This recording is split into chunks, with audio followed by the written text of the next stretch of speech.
ইয়াখলুকু মা ইয়াশা, তিনি যা ইচ্ছা করেন তা সৃষ্টি করেন। এরপর আল্লাহ পাক বলতেছি ইয়াহাবু লিমান ইয়াশাউ ইনাসা ওয়া ইয়াহাবু লিমান ইয়াশাউ যুকুর। আমি আল্লাহ যাকে ইচ্ছা করি তাকে কন্যা সন্তান দান করি, আবার যাকে ইচ্ছা করি তাকে পুত্র সন্তান দান করি। বলেন তো সবকিছু মালিককে বলেন? সবকিছু মালিক হচ্ছে আল্লাহ। আল্লাহ ছাড়া সন্তান পৃথিবীর কেউ কিন্তু দিতে পারে না। আমরা তো মুসলমান কোরআনকে বিশ্বাস করি, তাই না? কোরআনকে যদি বিশ্বাস করি আমরা এতটুকু বুঝতে পারবো সমস্ত কিছু মালিক হচ্ছে আল্লাহ। কারো ক্ষমতা আছে সন্তান দেওয়ার? কোনো কিছু দেওয়ার ক্ষমতা কারো নাই। এরপর আল্লাহ পাক বলে আও ইযাওযুহুম যুকুরানা ওয়া ইনাসা ওয়া ইয়াজআলু মান ইয়াশাউ আকীমা। আল্লাহ পাক বলেন আবার আমি যাকে ইচ্ছা করে পুত্র দিই, কন্যা সন্তান দিই, আবার যাকে ইচ্ছা করে তাকে নিঃসন্তান বানিয়ে রাখি, পুত্র দিই না কন্যা সন্তান দিই না। সবকিছু মালিককে বলেন তো? সবকিছু মালিক হচ্ছে আল্লাহ।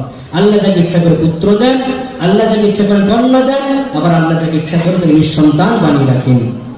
আমরা তো দেখতে পাই সমাজে কত মানুষ হয়েছে একটি সন্তানকে পাওয়ার জন্য লক্ষ লক্ষ টাকা ডাক্তারের পিছনে খরচ করে, কবিরাজদের পিছনে খরচ করে, কিন্তু তারপর সন্তান হয় না। কেন? সন্তানের দায়িত্ব আল্লাহর হাতে, তাই না?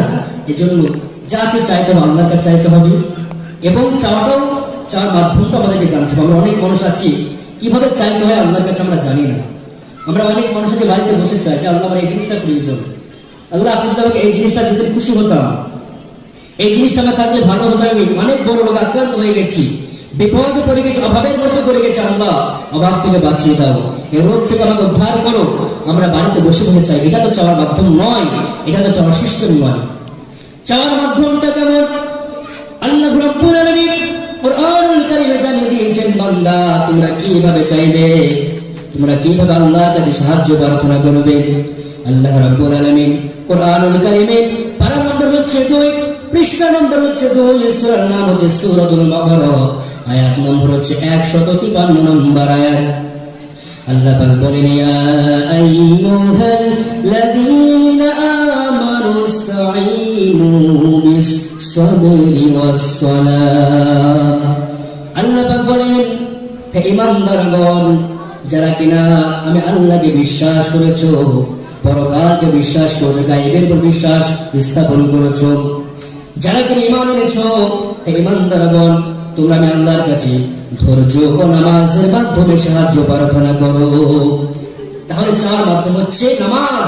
নামাজের মাধ্যমে আল্লাহকে চাইতে হবে, আল্লাহ আমার এই জিনিসটার প্রয়োজন, আমার এই জিনিসটা নয় আল্লাহ, আমার এই জিনিস আমার দুর্বলতা আছে, আমার এই জিনিস হলে ভালো হয়, আমরা চাইবো নামাজের মাধ্যমে। কিন্তু মুসলমান আজকে আমরা নামাজ থেকে পিছিয়ে থাকি, তাই না? বলেন তো। আল্লাহকে চাওয়ার মাধ্যম হচ্ছে নামাজ।